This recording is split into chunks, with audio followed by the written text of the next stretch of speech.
Hello friends, welcome to my cooking YouTube channel. ಇವತ್ತು ನಿಮಗೆ ಒಂದು ಕೆಂಪು ಚಟ್ನಿಯನ್ನು ಹೇಗೆ ಮಾಡೋದು ಅಂತ ತೋರಿಸ್ಕೊಡ್ತೀನಿ. ಮತ್ತು ಈ ಕೆಂಪು ಚಟ್ನಿ ಯಾಕೆ ಮಾಡಿದ್ದು ಅಂತಲೂ ಹೇಳ್ತೀನಿ.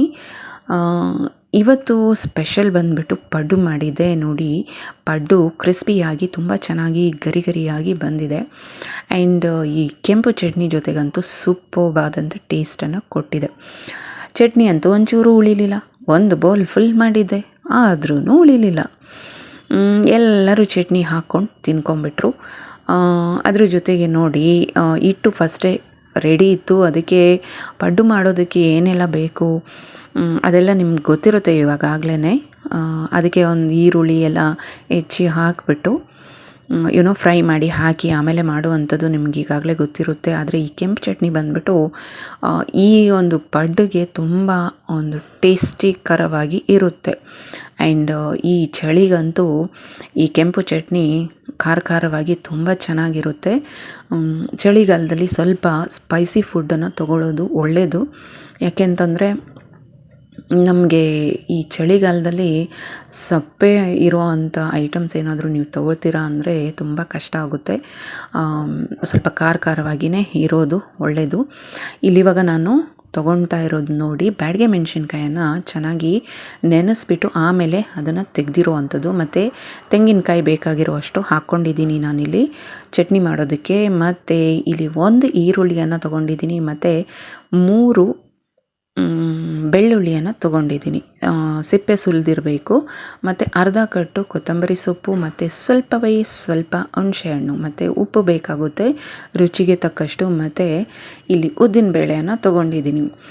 ಇದು ಎಲ್ಲನೂ ಉದ್ದಿನಬೇಳೆ ಮಾತ್ರ ಫ್ರೈ ಆಗಬೇಕು.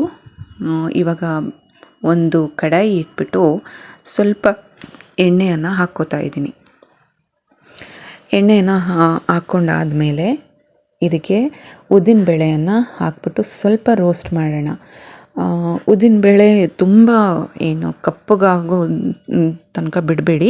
ಯಾಕೆಂತಂದರೆ ನಾನು ಫಸ್ಟೇ ಏನಕ್ಕೆ ಹೇಳ್ತಾ ಇದ್ದೀನಿ ಅಂದರೆ, ಅದು ಭಾಳ ಬೇಗ ಫ್ರೈ ಆಗೋಗ್ಬಿಡುತ್ತೆ. ಸ್ವಲ್ಪ ಬ್ರೌನಿಷ್ ಆಗ್ತಿದ್ದಾಗೇ ಬೇರೆ ಐಟಮ್ಸನ್ನು ಹಾಕ್ಕೊಂಬಿಡೋಣ.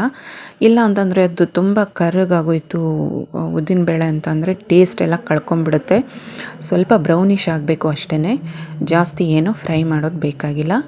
ಇಲ್ಲಿವಾಗ ಫ್ರೈ ಆಗ್ತಾ ಬಂತು ನೋಡಿ, ಹಾಕ್ತಾಯಿದ್ದೀನಿ ಉಳಿದಿದ್ದೆಲ್ಲ ಐಟಮ್ಸ್ ಎಲ್ಲ. ಅಂದರೆ ಬೆಳ್ಳುಳ್ಳಿ ಮತ್ತು ಈರುಳ್ಳಿ ಕಟ್ ಮಾಡಿ ಇಟ್ಕೊಂಡಿರೋ ಅಂಥದ್ದು ಸೇರಿಸ್ಕೊತಾ ಇದ್ದೀನಿ. ಅದನ್ನು ಫ್ರೈ ಮಾಡಿಕೊಂಡು ಫ್ರೈ ಆಗ್ತಾ ಬರ್ತಿದ್ದಾಗೇ ಕೊತ್ತಂಬರಿ ಸೊಪ್ಪನ್ನು ಸೇರಿಸ್ಕೋಬೇಕಾಗುತ್ತೆ. ಇದು ಎಲ್ಲನೂ ಚೆನ್ನಾಗಿ ಫ್ರೈ ಆಗಬೇಕು. ಅಂದರೆ ಉದ್ದಿನಬೇಳೆ ಈ ಎಲ್ಲದ್ರ ಜೊತೆಗೆ ಸೇರಿದಾಗ ಅಷ್ಟೊಂದು ಏನು ಬೇಗ ಬ್ರೌನ್ ಆಗಲ್ಲ. ಫಸ್ಟೇ ಅದನ್ನು ಹಾಕುವಾಗ ಇದೆ ಅಲ್ವಾ, ಉದ್ದಿನಬೇಳೆ ಹಾಕುವಾಗ ಫುಲ್ ಬ್ರೌನ್ ಆಗೋಗ್ಬಿಡುತ್ತೆ, ಬೇಗ ಬ್ರೌನ್ ಆಗುತ್ತೆ. ಹಾಗಾಗಿ ಸ್ವಲ್ಪ ಬ್ರೌನಿಷ್ ಆಗುವಾಗಲೇ ನೀವು ಬೇರೆ ಐಟಮ್ಸನ್ನು ಸೇರಿಸ್ಕೊಂಡ್ರೆ ಅಲ್ಲಿಗೆ ಸರಿ ಹೋಗುತ್ತೆ. ಮತ್ತು ಇವಾಗ ಕೊತ್ತಂಬರಿ ಸೊಪ್ಪನ್ನು ನಾನು ಹಾಕ್ಕೋತಾ ಇದ್ದೀನಿ ನೋಡಿ. ಚೆನ್ನಾಗಿ ಇದನ್ನು ಫ್ರೈ ಮಾಡಬೇಕು. ಇವಾಗ ಹಸಿ ಮೆಣಸಿನ್ಕಾಯಿ ಇಲ್ಲ ಅಂತ ಅಂದವರು ಈ ಒಂದು ಕೆಂಪು ಮೆಣಸಿನ್ಕಾಯನ್ನು ಆ್ಯಡ್ ಮಾಡ್ಕೊಳ್ಳೋ ಅಂಥದ್ದು. ಇದಕ್ಕೇ ನೀವು ಹಸಿ ಮೆಣಸಿನ್ಕಾಯಿ ಕೂಡ ಹಾಕ್ಕೊಂಡು ಗ್ರೀನ್ ಚಟ್ನಿ ಮಾಡ್ಕೋಬಹುದು. ಓಕೆನಾ? ಅದು ಒಂಥರ ಫ್ಲೇವರ್ ಆಗುತ್ತೆ. ನನಗಿವಾಗ ಹಸಿಮೆಣ್ಸಿನ್ಕಾಯಿ ಇಲ್ಲದೆ ಇರೋ ಕಾರಣಕ್ಕೆ ಕೆಂಪು ಚಟ್ನಿಯನ್ನು ತೋರಿಸ್ತಾ ಇರೋವಂಥದ್ದು. ಇಲ್ಲಿ 2 ರೀತಿ ನೀವು ಮಾಡ್ಬೋದು ಆರಾಮಾಗಿ. ಓಕೆನಾ? ಅದು ಕೂಡ ಒಳ್ಳೆ ಟೇಸ್ಟನ್ನು ಕೊಡುತ್ತೆ.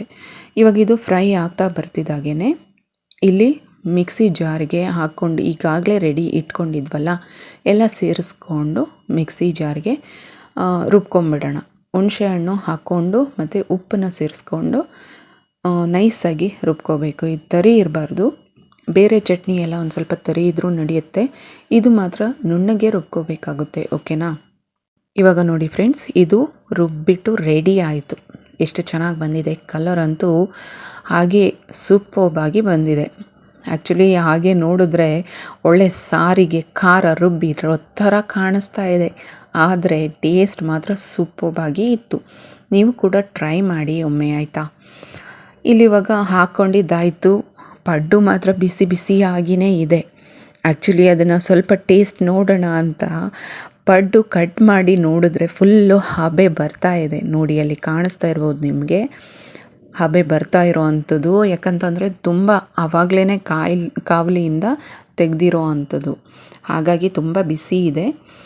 ಸೊ ಈ ಚಟ್ನಿ ನಿಮಗೆ ಹೇಗೆ ಅನ್ನಿಸ್ತು ಅಂತ ಕಮೆಂಟಲ್ಲಿ ಹೇಳಿ. ನೀವು ಕೂಡ ಟ್ರೈ ಮಾಡಿ, ಓಕೆನಾ. ನಮ್ಮ ಮನೇಲಂತೂ ಈ ಚಟ್ನಿ ತುಂಬಾ ಇಷ್ಟ ಆಯಿತು ಎಲ್ಲರಿಗೂ, ಹಾಗೂ ಒಂಚೂರು ಕೂಡ ಉಳಿಲಿಲ್ಲ ಫ್ರೆಂಡ್ಸ್. ಹಾಗಾಗಿ ಹೇಳ್ತಾ ಇದ್ದೀನಿ, ನೀವು ಕೂಡ ಟ್ರೈ ಮಾಡ್ತೀರಾ ಅಲ್ವಾ. ಮತ್ತು ನಾನು ನಿಮ್ಮನ್ನು ಭೇಟಿ ಆಗ್ತೀನಿ ಮುಂದಿನ ವೀಡಿಯೋದೊಂದಿಗೆ. ಅಲ್ಲಿ ತನಕ take care, bye. Thank you for watching.